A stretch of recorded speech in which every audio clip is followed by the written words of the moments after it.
Welcome to Pro News Flash. Bitcoin has completed its correction and is returning to a bullish trend. Let's dive into the latest events. Bitcoin has been on a roller coaster ride. Firstly, quotes fell below the psychologically important round level of 100,000 in response to the United States bombing Iran. Then, the cryptocurrency recorded one of the best daily rallies in 2025 thanks to Donald Trump's announcement of a ceasefire in the Middle East. Along with the deterioration of global risk appetite amid the Israeli-Iranian conflict, fears about the growth of token supply put pressure on Bitcoin. Western sanctions are depriving the country of the opportunity to sell traditional assets. To attract resources, it may start selling cryptocurrency.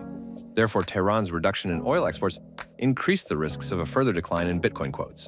The markets believed in the end of the 12-day war and returned to a positive outlook.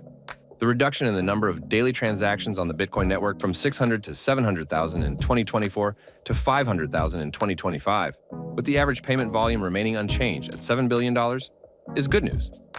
According to Glassnode, this indicates institutional investors' increased interest in digital assets. Bitcoin is also supported by consistently high demand for Bitcoin-focused ETF products.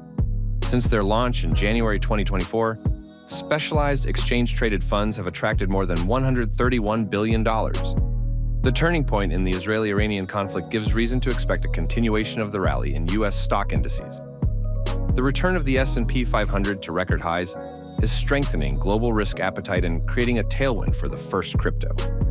Events in the Middle East have shown that Bitcoin has not become a hedge against turmoil as its creators intended. Nevertheless, the risky nature of cryptocurrency allows you to make good money on it during periods of market prosperity. How long will the current favorable period last? The answer will depend on the end of the war in the Middle East. It will also depend on Donald Trump's unwillingness to escalate trade conflicts. There is not much time left before the end of the 90-day tariff delay. Are the markets and the S&P 500 waiting for a new round of trade wars? Stay with Pro News for more updates on the events happening in the cryptocurrency markets. Like, share, and subscribe.